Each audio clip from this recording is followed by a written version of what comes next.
Hello students, welcome back to the channel. So here we have a question from Cash Budget which says you are required to prepare a cash budget for the months of May, June and July 2024 using the information provided. So सबसे पहले हमें जो information given है that is income and expenditure forecast, जहां पर हमें months given है और सभी months के लिए credit sales, credit purchases, wages, manufacturing expenses and selling and distribution expenses हमें दिए हुए हैं. Other than that, we have been given some more information, which is cash balance on 1st May 2024 is rupees 8,000. Computer costing rupees 18,000 is due for delivery in the month of July. Entire amount is payable on delivery. That means जुलाई में आपको ये 18,000 रुपए की payment करनी होगी. Advance tax of rupees 8,000 each is payable in March and June. So that means हमें जून में ये 8,000 रुपए का पेमेंट दिखाना होगा जो कि है एडवांस टैक्स का. इसके बाद we have been given the information about period of credit allowed by suppliers is 2 months. That means जब आप क्रेडिट परचेज करते हैं तो सप्लायर्स आपको 2 महीने का क्रेडिट पीरियड अलाउ करते हैं. दैट मीन्स आप मई में पेमेंट करेंगे for the purchases that you have made in the month of March, क्योंकि आपको 2 महीने का क्रेडिट पीरियड अलाउड है बाय दी सप्लायर्स. उसी तरीके से 1 month is what you are allowing to your customers. That means अगर आपने सेल की है in the month of May तो उसका पेमेंट आपको कब मिलेगा? जून में. Next is lag in payment is 1 month for manufacturing expenses and 2 months for selling and distribution expenses. That means manufacturing expenses आप 1 महीने बाद पे करते हैं and selling and distribution आप 2 महीने के बाद पे करते हैं. Now let's start with the solution. So सबसे पहले हमें एक ऐसा फॉर्मेट चाहिए for the cash budget जिसमें we'll have columns for particulars and the months जिनके लिए हमें कैश बजट प्रिपेयर करना है, जो इस गिवन क्वेश्चन में है मई, जून एंड जुलाई 2024. इसके बाद under particulars you will be writing opening balance. Opening balance में हम ऐड करते हैं estimated receipts. After that, you need to subtract estimated payments from the total that you will get here by adding opening balance and estimated receipts. उसके बाद you will get the closing balance when you will subtract your estimated payments from this total. और जो closing balance होगा for the month of May 2024, that will become the opening balance for June 2024. Similarly, जो June 2024 का closing balance होगा, that will become the opening balance for July 2024 and May 2024 का opening balance already हमें question में given है.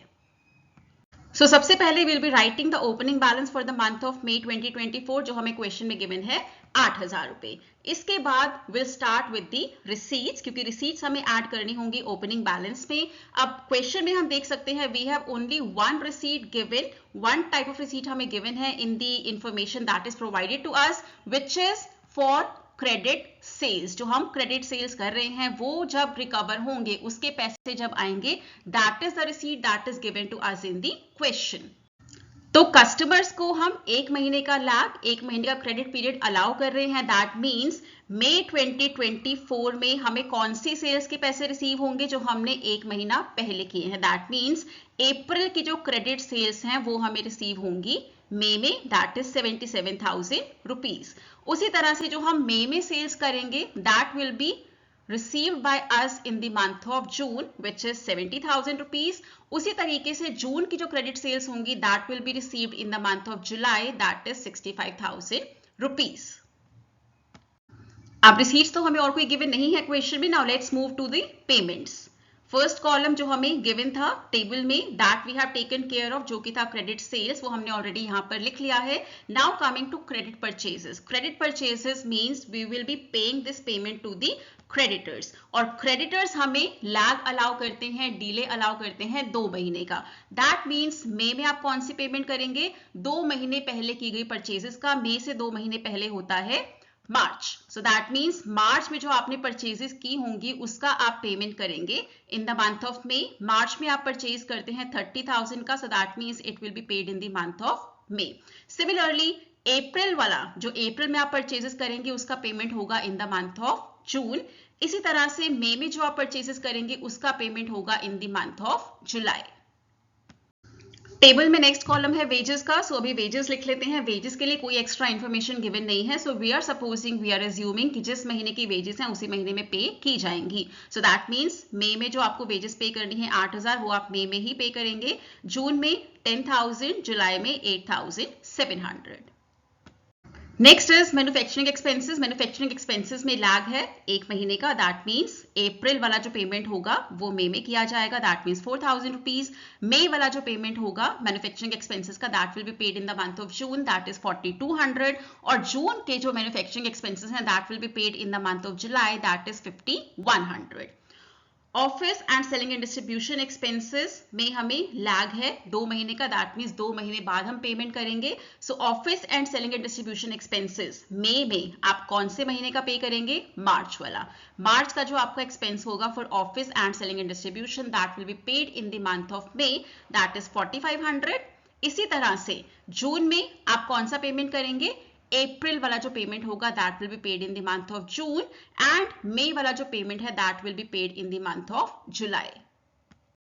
अब table के अलावा हमें 2 और पेमेंट्स गिवन हैं in the information which says computer की जो डिलीवरी होगी वो होगी इन द मंथ ऑफ जुलाई, और पूरा का पूरा पेमेंट दैट इज 18,000 आप डिलीवरी के टाइम करेंगे, दैट मीन्स जुलाई मंथ में आपको ये पेमेंट भी करना है, that is 18,000 rupees.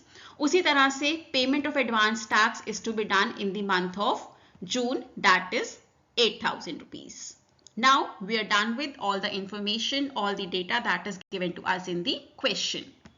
Now let's complete the table by making the total. सबसे पहले मई वाला मंथ हम कंप्लीट कर लेते हैं। So मई में opening balance was 8,000 and receipts of debtors is 77,000. So total of receipts हो जाता है 85,000. पेमेंट्स का टोटल है 46,500, that means closing balance of cash for the month of May 85,000 minus 46,500, that is 38,500. Now this closing balance for the month of May becomes the opening balance for the month of June. अब जून का column भी complete कर लेते हैं। जून का opening balance is 38,500, debtors 70,000, so total of receipts is 1,08,500. Total of payments is 51,500. So closing balance is 1,08,500 minus 51,200, that is 57,300. Now this 57,300 becomes opening balance for the month of July. Now coming to the month of July 2024, opening balance 57,300, debtors 65,000, so total of receipts is 1,22,300, total of payments is 64,000, so closing balance becomes 1,22,300 minus 64,000, that is 58,300. So this is how your complete solution will look like for cash budget. So that was all for today. I hope you liked today's video. If you did, please like, share and comment. Do subscribe to the channel. Stay tuned in for the next video that will be posted 7 PM tomorrow. Till then, keep learning, keep growing. Have a nice day.